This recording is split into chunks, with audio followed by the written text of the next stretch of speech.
You know, I'm done with this organization. I'm done with this quarterback crew. I'm done with this car. I'm done with the Bills. Done.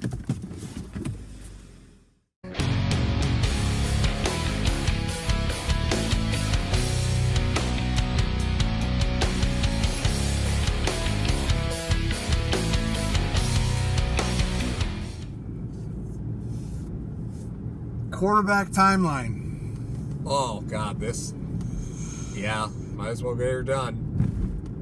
Okay. Buffalo Bills, quarterback timeline. I don't remember the exact date, so don't hold me to it. All right. They finished the season. They have Peterman, and they had Tyrod. Who else do they have? I think that was it, right? Okay, all right. That's good enough for this discussion. Okay. All right, so basically, before the third day of the new league year, pretty sure they cut Taylor first. Roster bonuses. No, Yes. They didn't cut Taylor. They traded him. They traded him. They did pay the roster bonus. They traded him after the roster bonus. But I'm saying in relation to Taylor to McCarron. Yeah. They traded him first, then they signed McCarron. Right, correct. Okay, so the $10 million, which they paid a portion of the roster bonus. Okay, they trade Taylor away. You bring in AJ McCarron. Now you got Peterman and McCarron, right? Okay, That's it. all right. So that's all you got. Draft comes around in April. You pick up Josh Allen, Which Now was you no got- surprise. They were going for a quarterback. So essentially, up until this point, you knew that Taylor wasn't going to be your guy. He was never your guy. You traded him. You got a third-round pick for him, an asset that you were able to bundle up to get Tremaine Edmonds. Right. Okay, so that's what that piece was used for. Then you still got Nathan Peterman there because that's the guy you think, well, why is he still there?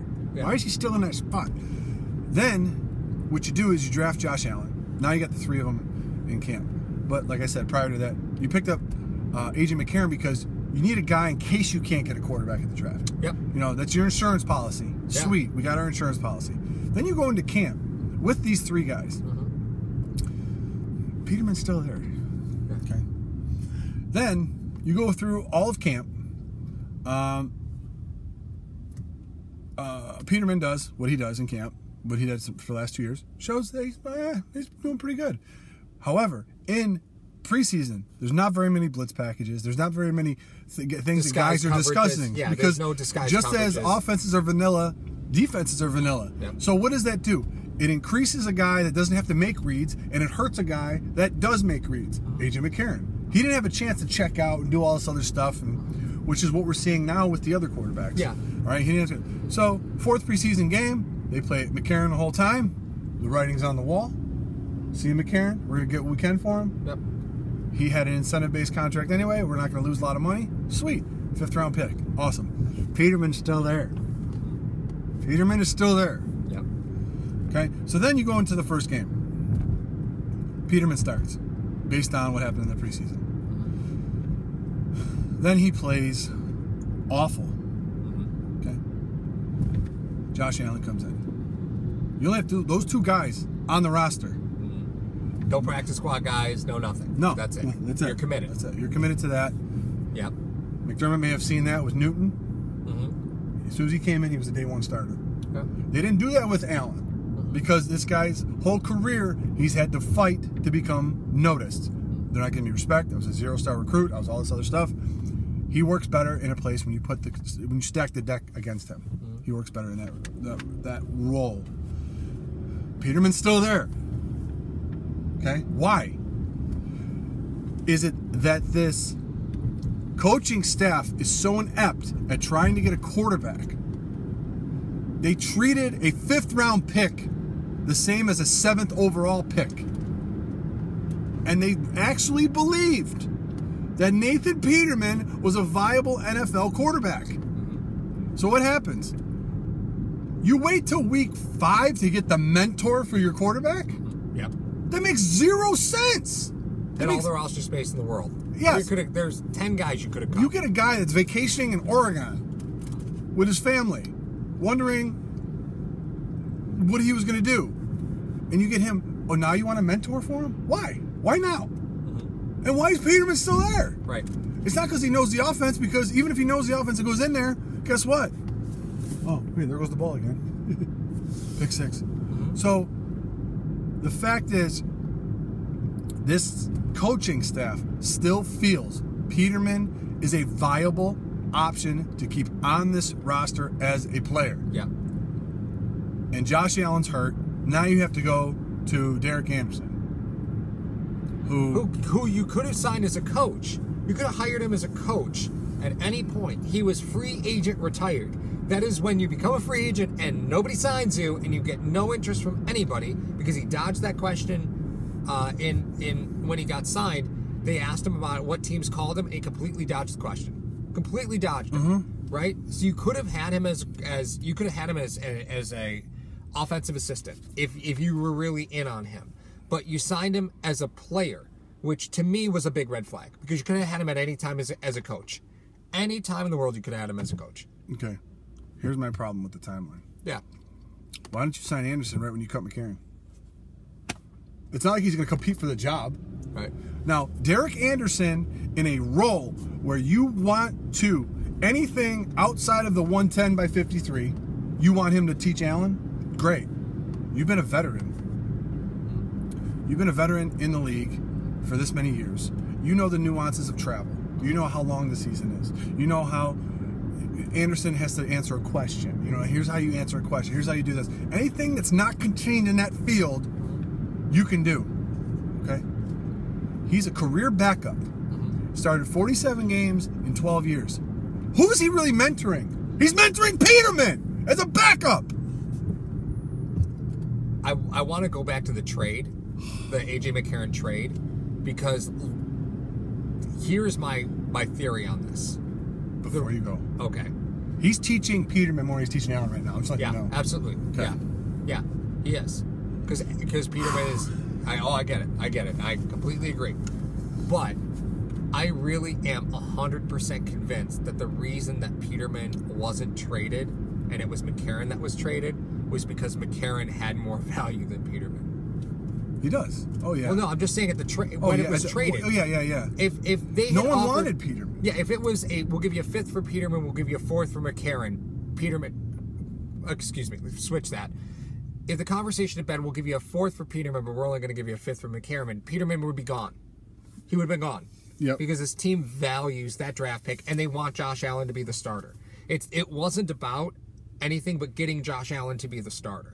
All these moves were all about positioning Josh Allen to be the starter, but let's make it look like it's even across the board. That was the big mistake. It wasn't we are not going to play Josh, we're going to let him develop. It was no, everybody's equal. They treated him, and you mentioned this before, they treated him like a quarterback drafted in the third, fourth round. Yeah, you know, we're going to make it even. It's going to be nice and fair, and that hurt everybody. That didn't help Peterman. That didn't help McCarron. That didn't help Allen. Treating everybody equally and giving everybody equal time didn't help anybody. Didn't help anybody. Because you get to the situation where now Nate Peterman has to stay on the roster. Why does Peterman have to stay on the roster? Because he's the only quarterback on the team who's been on the team longer than 2 weeks that can play. That's the situation you put yourself in. That's the decision that you made. Now, had Derek Anderson been signed week 1, would we be having an honest conversation about do we start Peterman, do we start Allen? Absolutely. That'd be a decent debate to have. But the fact that you're starting Derek Anderson, who's at the time of the start been on the team for 10 days, why are you keeping Peterman at this point? As soon as Allen's back, Peterman's gone. That's got to be it, right? I'm not crazy. As soon as Allen is back, that's the logical progression of what's supposed to happen. Yeah. But here's the thing that gets me. You couldn't foresee Allen getting hurt. You couldn't. No. Because they signed Anderson before Allen got hurt. Yep. So, why wouldn't you cut Peterman then? You got Anderson. He's your backup. He's your mentor. That's a really good Why don't you say, as soon as Derek Anderson stepped foot in there, yeah, Peterman should have been gone. Because this coaching staff is too stubborn to realize that they made a mistake with Peterman. They made a mistake putting him in a game. But I will say this. For all the faults, all the interceptions, all the things that Peterman has done, the one thing that he has highlighted is how inept Brian Dable is. Oh, God, yeah. Because you're talking about a guy who's in there. We all know how studious he is as far as the game. you're keeping him on the roster because he knows what Daboll's offense is. Every time he goes in, it's a tire fire of Daboll's offense. Yeah. He, above anyone, highlights how inept Brian Daboll is and how he should be gone. So what are you what's gonna happen? You cut Peterman, the coaching staff. It sends a red flag to the coaching staff that you don't know how to find quarterback talent past the third round. You can't do it. You cut Daboll. There's only one guy left. Once Daboll's gone, only one guy. It's McDermott. You're gone. Hey, we have a former head coach on the roster that could take over, in Leslie Frazier. So you keep Daboll. The quarterback timeline that has happened here has been so unbelievably mismanaged. Oh God, and mismanaged you know me, that's not even a fair word for it. Paul, you know me. Usually I'm pretty level-headed with this thing, but when it comes to quarterbacks, I cannot emphasize enough how much they have completely. We thought ignoring the wide receiver position in the offseason was bad. This is worse. Oh, this is absolutely worse. Hands down. Hands down. I think similar. You can make comparisons across the offensive line as well when you look at everything that happened across the board. With you had Cordy Glenn, you had Richie Incognito, you had Eric Wood. Those were your three stalwarts on your offensive line. Where you leave the season knowing Eric Wood's out, like that was immediate. It was his end of season physical. You knew Eric Wood was done. Okay, so we're down one. Well, we still got everybody else. We still got Richie. We're good. We're fine. We still got everybody else, right? And then you lose Richie Incognito to crazy, and then. But you traded Cordy Glenn first, right? Is that how that went? They traded Cordy Glenn, then you lost Richie Incognito crazy. But the fact is that you knew you lost Eric Wood. In January. You traded Cordy Glenn, right? Because you're believing in Deion Dawkins and Mills. That's what you're doing. You're trading Cordy Glenn because you believe in Jordan Mills. You traded Cordy Glenn because you made the playoffs. Mm-hmm. That's why. You had to trade him. Yeah, you didn't have the leverage to move up in the draft without 21 and 22 wasn't getting you past 15. Yeah. Yep, you're absolutely right. So you trade Cordy Glenn, and then you lose Richie Incognito. Now, do you think they trade Cordy Glenn because they expected Incognito to work with Dawkins and that side to be okay? And they were all right with Dukas and Mills on the right? Is that what we're agreeing on? Is that what we're agreeing on? But here's the point. By trading Cordy Glenn, you open up a second hole on your offensive line on purpose. Yeah. You opened up a second hole on your offensive line. And you had to burn a draft pick because Incognito went nuts. Mm-hmm. You burned a draft pick on Teller. Yep. Yeah. Where's he been? Just to fill the spot. Where's he been? Healthy scratch every week. Yep. So it's the trades that this organization has made for draft picks have exploded in their face. Absolutely exploded. So why do we think that with 10 picks this coming April, they're going to right the ship? It's fool's gold, dude. It's fool's gold. It's what it is. Trade them for known commodities tomorrow. Yeah. Yeah, it's every trade that this front office has made for a draft pick has exploded. Just straight exploded. Well, I can't wait for that McCarron 5th round. Yeah. See where that goes. Ooh. Woo! So excited. And I get it. You bring up a great point. You had to have the capital to move up in the draft. Mm-hmm. Your goal was to get that quarterback. Yep. I get it. I don't. My apologies to the fans. I don't usually get like that. But these were all conscious decisions. Like, you lose Richie Incognito to being Richie Incognito, and that's just, that's the price of doing poker when you have Richie Incognito on your team. Like, he's a time bomb. So, I mean, the fact that you had him on your team for as long as you did was kind of a surprise. Right? I mean, that's where we are with that. So, that's a different level of crazy. Absolutely it is. So, that's just the price of poker, but the conscious decisions that this front office have made, they have not been able to back it up just yet, because your rookie inside linebacker bites on any play action. You're starting a 5th round outside linebacker in Matt Milano. That seems, he's been good. Value to production, right? What you paid for him for what he's given you. Good pick, right? Good pick. But the cards you're dealt. The only problem is they're throwing away aces.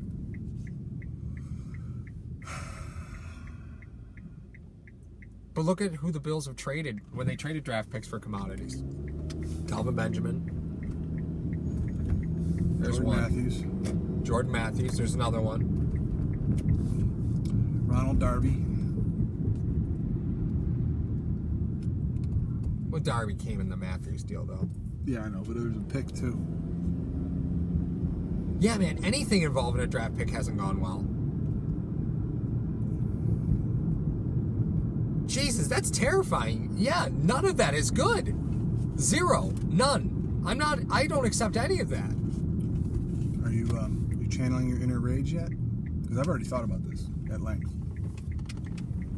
Jesus, Mario, I need to sleep tonight. Like, this is the last thing we're going to talk about this week? Are you mad? Oh, my God. No, this is not acceptable. This is no bueno. This is like a new level of no bueno. Before you sleep tonight, you're gonna look up the draft picks that the guys that they selected with those picks. You're damn right I am. You're damn right. You're welcome. Oh,